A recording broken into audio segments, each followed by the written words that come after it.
안녕하세요. 오늘도 사연 살롱을 찾아주셔서 감사합니다.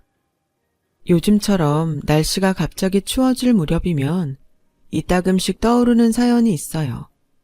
지금으로부터 몇 년 전, 평범한 회사원이었던 30대 중반 시절, 저는 직장 내 커플이었던 신랑과 막 결혼 준비를 시작했던 참이었어요.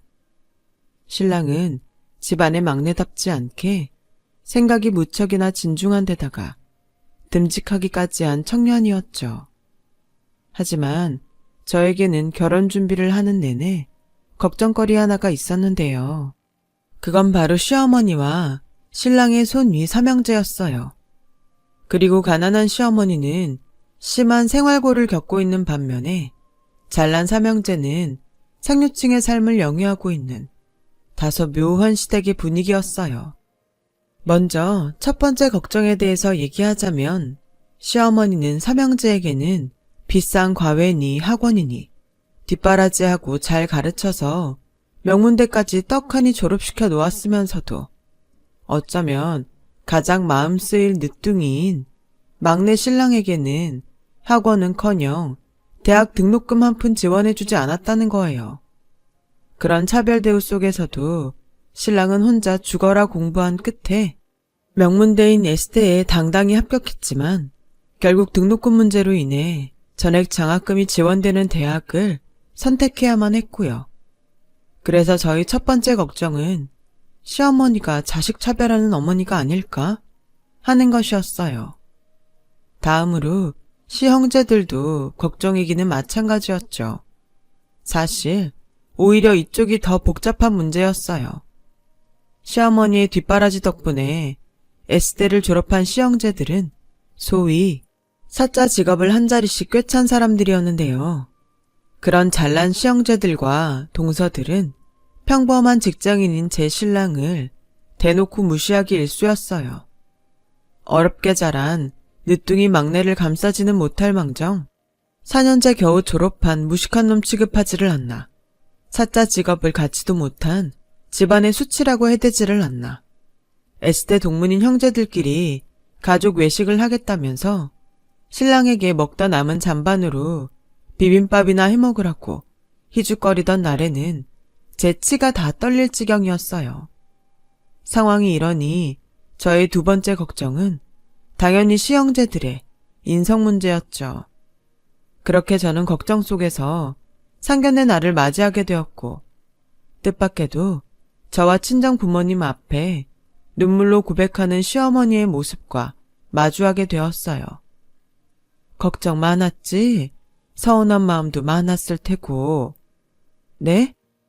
형제들은 번듯하게 키운 것 같은데 막내인 내 신랑한테는 그러지 못한 이 시애미가 말이다. 솔직히 말씀드리자면 맞아요. 어머님이 아들 자식 편애하는 사람일까봐, 혹시라도 그렇다면 앞으로 아내이자 며느리로서 어떻게 대처해야 하나, 그런 고민이 컸죠. 막내 동생을 쭈그리 취급하는 시형제들의 모습도 조금 걱정이었고요. 조금 많이요. 미안하다, 미안해. 그게 다 내 업보란다. 내가 우리 막내를 그렇게 내몰고야 말았어. 업보라뇨? 지금이야 국민연금으로 근근히 먹고 사는 처지라지만 한때 우리 집안은 떵떵거리며 살고도 남을 만큼 큰 부잣집이었단다. 얘기는 가끔 들어서 알아요. 신랑 말로는 자기는 기억도 잘 안 나는 옛날 얘기라고 하더라고요. 그치, 우리 늦둥이가 국민학교 몇 학년 때던가? 암튼 그 무렵이었으니까는. 대체 무슨 일이 있었던 건데요? IMF가 터졌어. 그때까지만 해도 멀쩡히 살아있던 내 시아버지의 사업이 쫄딱 망해버렸단다. 아, 네. 이어지는 시어머니의 사연은 갑작스런 IMF 사태로 인해 사업에 실패한 시아버님은 충격으로 비명 행사하셨고, 하루아침에 과부가 되어버린 시어머니는 어마어마한 사업 빚까지 떠안고야 말았어요. 그 빚을 갚느라 막내 아들에게는 뒷바라지를 제대로 해줄 수가 없었대요. 또 그 바람에 시댁이 잘 나가던 시절에 성장한 삼형제들과 IMF 세대인 제 남편의 삶에 큰 차이가 발생하고야 말았고, 그 차이가 쭉 이어져 잘난 삼형제들이 제 남편을 무시하면서 살게 되었다더라고요. 그렇게 모든 사연을 털어놓은 시어머니는 저의 손을 꼭 잡아주며 연신 사과했어요.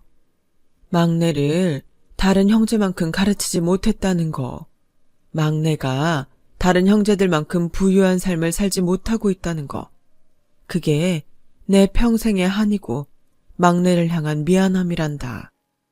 어머님, 차라리 거기서 끝났으면 조금이나마 나았을 것을.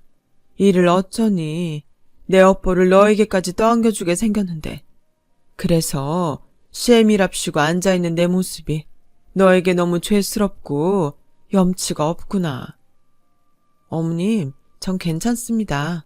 힘들었던 사정도 전부 다 이해하고요. 저는 시어머니를 향한 걱정을 접었어요.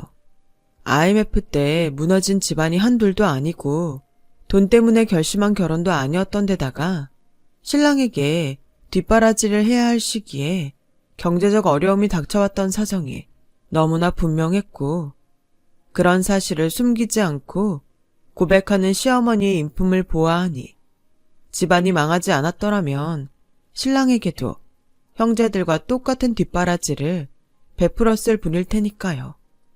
그래서 저는 시어머니의 인품 딱 하나만 믿고 결혼을 다시금 결심하게 되었어요. 잘난 척 유세나 떨어대는 시형제들의 무시와 차별 속에서 신랑을 제 손으로 반드시 지켜주겠다는 다짐과 함께요. 그렇게 결혼에 꼴이 난 바로 직후부터 저는 그 다짐을 지키기 위해 시형제들과 맞서기 시작했어요. 매번 이런 식이었죠. 저기요, 셋째 아주버님, 듣자 하니 말이 너무 지나치네요. 뭐요? 사실이 그렇잖아요. 못 배운 혈육 집 밖에 내놓기 쪽팔리다뇨. 행여라도 어디 가서 한 식구라는 소리 하고 다니지 말라뇨. 생판 남한테 하는 소리라고 해도 욕을 바가지로 얻어먹을 판에 그게 지금 막내 동생한테 할 소리냐고요. 그러는 재수씨는 주제 넘는다는 생각은 안 드는 모양이죠? 왜 남의 집 일에 함부로 간섭하고 그럽니까? 남의 집 일이 아니니까 이러죠. 제 남편 일이고 저도 엄연히 이 집 식구니까 이러죠. 그리고 큰아주버님하고 둘째 아주버님도 사람이 그러면 안 되는 거예요. 손윗사람이면 손윗사람답게 중재하고 말리지는 못할 망정. 이게 뭐냐고요. 매번 제일 먼저 나서서 막내 무시나 해대지를 않나.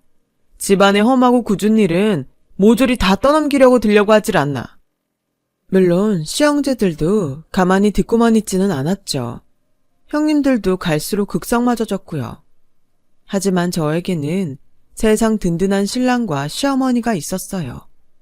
시댁 식구들로부터 늘 저를 지켜주었거든요.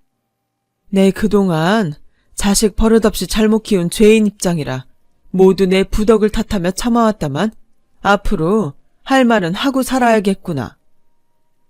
재수씨도 모자라서 엄마까지 왜 이래? 집안 꼴 잘 돌아간다 아주. 그래 이놈아, 집안 꼴 잘 돌아간다 아주. 형이라는 놈이 한참 어린 동생을 이끌어줘야지. 그저 입만 열었다 하면 흠이나 잡아대고 괴롭히기나 해대고 새아가 말 틀린 거 하나도 없어. 세상 그렇게 살면 못 쓰는 거야 이놈들아. 내 생각도 마찬가지야 형. 나 무시하는 것도 모자라서 우리 와이프한테까지 핏대 세우는 걸 당하고 있을 만큼 내가 바보로 보였어? 그랬다면 착각이야. 분명하게 말하는데 다시는 나 무시하지 마.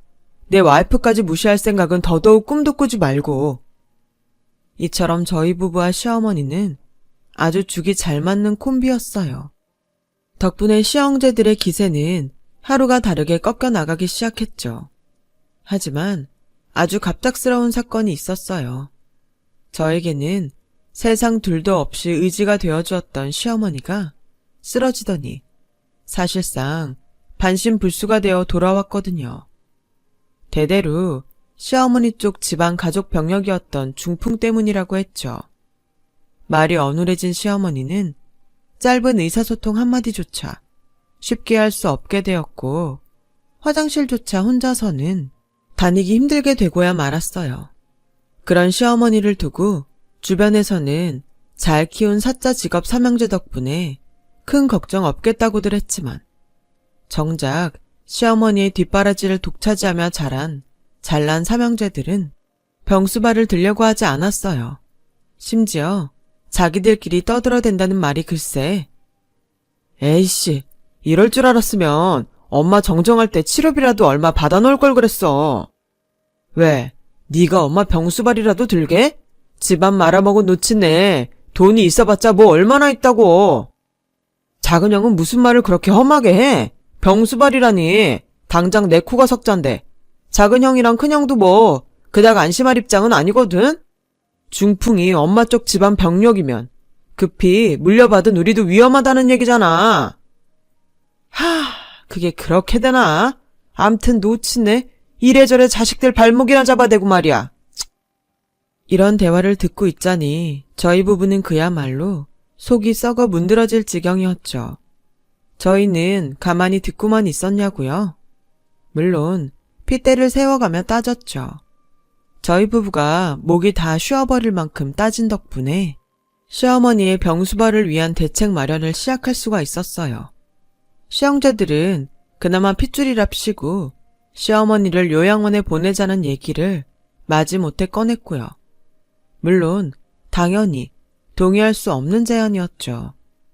요양원 얘기 자체만으로도 못마땅한데 시형제들이 지들 멋대로 알아보기 시작한 요양원은 최대한 값싼 요양원이었거든요. 설상가상 이번에는 형님들이 들고 일어났어요. 세상이 뒤집혀도 시어머니를 자기들 집에는 모실 수 없다고 결사 반대하는 주제에 요양원 비용을 형제들끼리 나누어 내는 것조차 아깝다면서요. 저는 결국 참다 또 한 번 폭발하고야 말았죠. 아주버님들, 그리고 형님들, 당신들이 지금 제정신입니까? 재수씨는 매번 선을 너무 넘어. 그 세대들은 성격이 다 그 모양인가? 글쎄요. 선을 넘는 건 당신들이죠. 당신들이 자식이라면, 당신들도 사람이라면 인간의 탈을 뒤집어 쓴 입에서 싸구려 요양원이니 그 비용마저도 아깝다느니 하는 얘기들은 나올 수가 없을 테니까. 이봐요, 재수씨. 우리 어머님이 왜 요양원에 들어가셔야 하는데 장성한 자식 넷이나 멀쩡히 두고 왜? 뭘 모르면 그냥 잠자코 우리가 하자는 대로 하기나 해요. 아닌 말로다가 엄마 최대한 값싸게 모실 수 있으면 두루두루 좋은 거 아뇨. 오히려 없이 사는 재수신의 입장에서야 제일 이득일 거고. 그렇게는 못하겠는데요. 못하겠다면 직접 병수발 드시게? 그럴 능력이나 있나 몰라? 그렇게 잘 배우고 잘났다는 양반이 의외로 무식한 구석이 있네요. 하긴 맨날 이런 식이었지. 뭐? 무식? 잘 들어요. 아픈 부모 모시는데 제일 필요한 건 정성이야. 사랑이고 마음이야. 그래서 우리 어머님은 내가 모십니다. 배응망덕한 당신들 대신에. 그렇게 호언장담하며 돌아섰지만 시형제들은 반신반의하는 눈치였어요. 그럴만도 했던 것이 맞벌이 부부인 저희 입장에서는 몸조차 제대로 가누지 못하는 시어머니를 24시간 케어하기는 어려운 상황이었으니까요. 저는 흔쾌히 사직서를 내면서까지 신혼집으로 시어머니를 모셔왔어요. 시어머니가 행여라도 저에게 작은 미안함이라도 품지 않도록 거짓말도 쳐가면서요. 어머님 때문 아니에요. 정말 저희 결혼한 지 벌써 꽤 됐는데 아직 아이가 없어서 사직서 낸 거예요. 여유를 가지고 몸 관리도 해가면서 임신 준비도 하고 육아 공부도 하고 뭐 그럴 겸 해서요. 그러니까 절대 미안하지 마세요. 아셨죠? 그럼에도 어머님이 중풍으로 인해 삐뚤빼뚤한 글씨로 고맙다. 언젠가는 복으로 돌아올 일 있을 거야. 하는 편지를 적어 저희 부부에게 건넬 때면 저는 늘 한결같이 대답했어요. 저희가 어머님 자식이잖아요. 아들이고 딸이잖아요. 어머님이 신랑을 낳아준 것만으로도 충분히 복받았어요. 진심으로. 그로부터 몇 년 뒤 어느덧 30대 후반에 접어든 제가 임신에 성공하고 또 출산을 앞둔 만삭이 되었을 무렵, 그동안 연락 한 번 없던 시형제들이 곧 태어날 조카 소식을 듣고 찾아왔어요. 시형제들은 애 낳고 키우고 하려면 힘들 거라면서 대뜸 시어머니를 자신들이 모셔가겠다는 제안을 걸어오더라고요.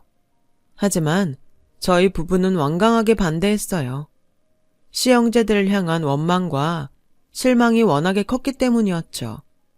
그러나 시형제들은 결국 문제의 그날, 저는 간병인에게 시어머니를 잠시 부탁해둔 채로 산부인과 진료를 받고 있었는데요. 한껏 겁에 질린 간병인으로부터 전화가 한 통 걸려왔어요. 시형제들이 제가 병원에 있는 틈을 타서 시어머니를 차에 태우고 있다는 전화였죠. 순간 아차 싶었던 저는 일단 간병인에게 택시를 타고 시형제들의 차를 따라가 달라고 부탁했고, 신랑과 함께 간병인이 불러주는 주소로 급히 향했어요.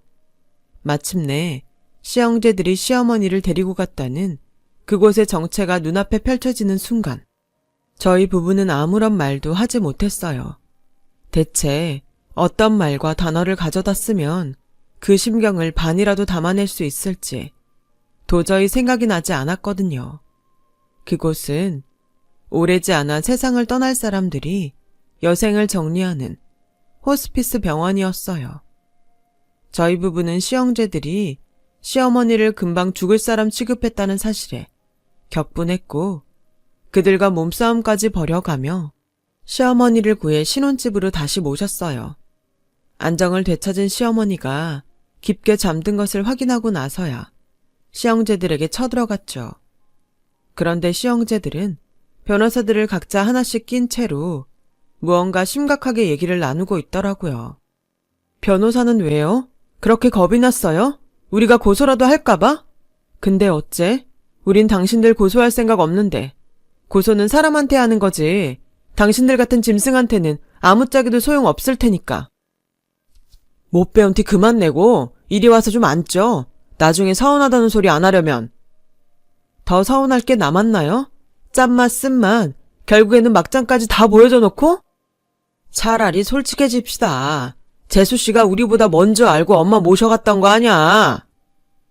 우리 지금 한국말로 얘기하는 거 맞나요? 왜 이렇게 얘기가 안 통해? 제가 당신들보다 대체 뭘 먼저 알았다는 건데요? 재수씨가 똥오줌 치워가면서 그 험한 중풍 병수발 들었던 이유, 유산. 사람을 업신여기는 것도 유분수지. 내가 어머니 모셔가면서 충분히 말했죠. 자식된 도리로 모셔가는 거라고. 근데 뭐? 유산? 끼워 넣을 걸 끼워 넣어야지. 아님 말고요.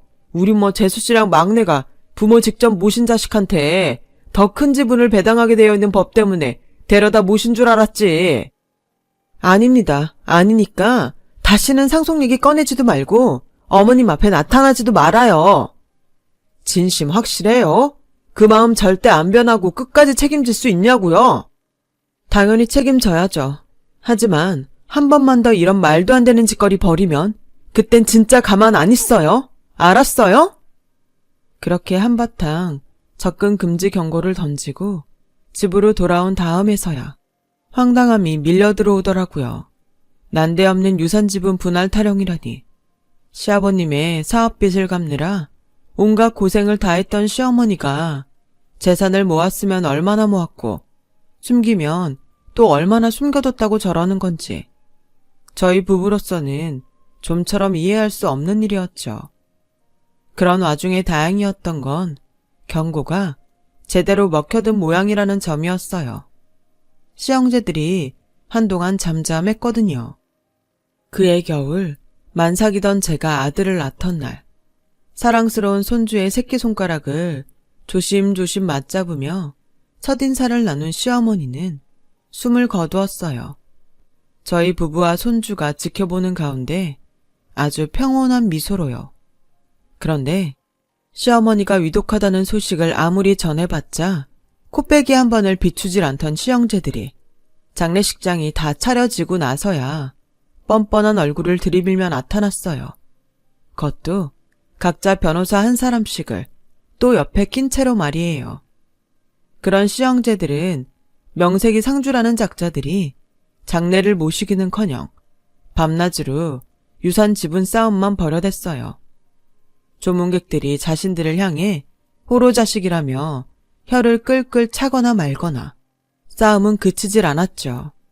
당연히 시어머니의 마지막 떠나는 자리를 정성껏 지키는 상주는 저와 신랑밖에는 없었고 장례식 내내 꼴불견 시형제들을 꾹꾹 참아왔던 저희 부부는 발인을 마치고 나서야 길을 나섰어요.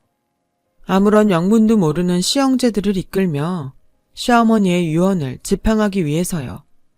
저희 부부가 형제들을 이끌고 도착한 곳은 어느 은행의 금고였고 저는 시어머니가 임종 직전에 남긴 마지막 말을 모두에게 전했어요. 내 평생 못다 갚은 빚이 아직 많이 남아있단다. 그 빚을 청산하는 것이 내 마지막 소원이니 너희 막내 내외가 마무리를 지어주렴. 빚이요? 재산이 아니라? 네, 분명 빚이라고 하셨어요. 뭐 헷갈린 건 아니고요. 받을 돈이 있다는 말을 잘못 이해했다던가. 못다 갚은 빚이라고요. 갚지 못한 빚, 부채, 채무. 그러자 시형제들은 들었던 거랑은 얘기가 다르지 않냐며 저들끼리 싸워대기 시작했어요. 아무래도 무언가를 미리 알고 있었으며 큰 기대를 품은 채로 은행 금고까지 따라왔다는 눈치였죠. 저는 아무 관심 없었어요. 머릿속에 딱 한 가지 생각만 가득했거든요. 제가 어머님이 남긴 빚 전부 세상 딱 하나 남은 자식인 저랑 신랑이 갚아 나가겠다고요. 왜 그렇게까지? 그렇게 해드려야 이 한많은 세상에 작은 미련이나마 남아있지 않도록 전부 지워드려야 어머님 가시는 길이 마음 편한 꽃길이 될 수 있을 테니까요. 얼마나 큰 빚인 줄 알고요. 아직 금고는 열어보지도 않았잖아요. 상관없어요. 저는 어머님 믿습니다. 저희가 할 수 있는 만큼일 거예요. 굳게 결심한 저는 금고를 열어 젖혔어요. 아니나 다를까 종이장 한 무더기가 들어있더라고요. 그 서류들이 차용증이나 채권 서류라고 생각한 시형제들이 슬금슬금 뒷걸음질 치는 사이 서류들을 찬찬히 훑어보던 저는 소스라치게 놀라고야 말았어요. 빚과 관련된 서류들이 아니라 작게는 100만 원부터 크게는 억대를 호가하는 주식 증권들이었거든요. 이에 시형제들은 언제 뒷걸음질 쳤냐는 듯 반색하며 금고를 향해 달려들었어요. 그리고 우리가 들었던 엄마 얘기가 전부 사실이었다며 만세를 불러대는 시형제들을 통해 그동안 유산 어쩌고 했던 이해 불가능한 행동들의 이유가 드디어 밝혀졌죠. 시형제들이 풍문으로 접했다는 시어머니에 대한 소문은 이랬어요. 시어머니는 저와 신랑이 결혼하던 무렵부터 쌈짓돈으로 아름아름 주식 재테크를 시작했었는데 중풍으로 쓰러지던 즈음부터 눈에 띄게 상한가를 달리기 시작하더니 상한가 퍼레이드는 시어머니의 병수발을 들던 제가 만삭이 되던 시점까지 쭉 이어졌고 그 주식 채권이 수십억 대에 이른다는 이야기였죠. 그랬던 거였어요. 시어머니에 대한 소문은 전부 사실이었고 시형제들의 이해할 수 없는 행동은 전부 돈, 유산 때문이었어요. 중풍 병수발을 해왔던 저희 부부가 행여 한 푼이라도 더 가져갈까 질투한 나머지 시어머니를 무단으로 데리고 가버렸고 그래놓고는 정작 병수발 들 자신은 없어서 시어머니를 호스피스 병동에 처박아 둔 채로 희희낙낙 유산 싸움이나 벌이고 있었던 거죠. 모든 내막을 알게 된 저희 부부는 시형제들을 향한 환멸에 치를 떨었지만 그러거나 말거나 시형제들은 또 각자의 변호사들에게 빨리 와달라며 전화를 돌리느라 바쁘더라고요. 시어머니가 갑자기 위독해졌던 탓에 별 다른 유언장을 남기지 못했고 유산 따위에는 욕심조차 없었기에 변호사니 뭐니 준비도 못한 저희 부부에게 불리했던 상황이었죠. 바로 그때 주식 증권들 속에서 무언가를 발견한 제가 소리쳤어요.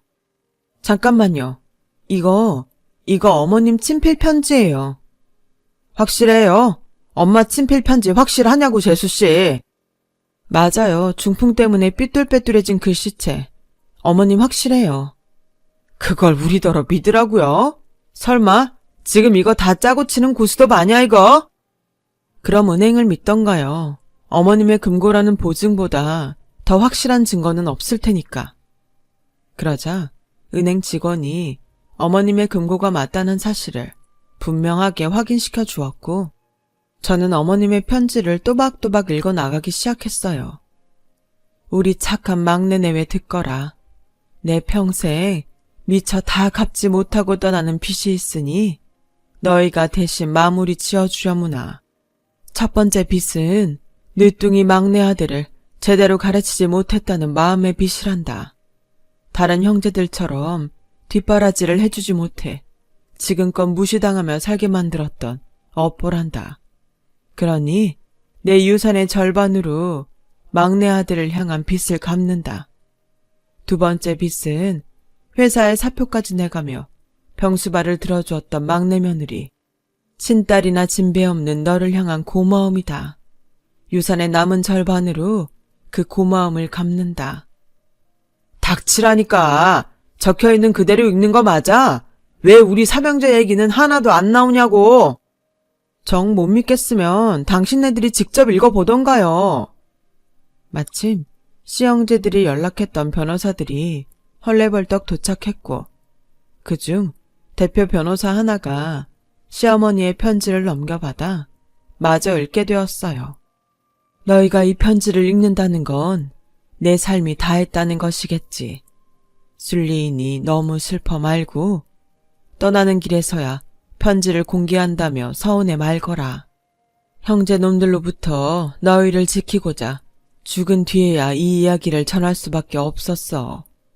살아 생전에 유언장을 공표하면 내용을 고쳐놓으라는 성화에 나와 막내 내외가 모진 고생을 했을 테니 말이다. 더불어 한창 경황 없을 막내 내외를 위해 공증까지 맞춰두었으니 너희 금수만도 못한 형제들은 10원 한 잔 눈독 들이지 말고 썩 물러가거라. 평생 반성하며 살아. 내 저승에서도 똑똑히 지켜볼 거니까. 시어머니의 편지는 동시에 유서인 셈이었어요. 글귀의 내용대로 유일한 유언장임을 증명하는 공증서류가 발견되었으니까요. 이에 변호사들마저 시형제들에게 고개를 내저으며 저희 부부가 상속을 포기하지 않는 한 그들에게 돌아갈 재산은 없다는 사실을 전했고 잠시 고민하던 저는 마침내 대답했어요. 정말 유산 욕심 같은 건 전혀 없었어요. 금고를 열던 그 순간까지 단 한 번도. 지금도 마찬가지예요. 하지만 어머님이 아주버님들을 자식 취급 안 하기로 했으니 당신들은 권리 없어요.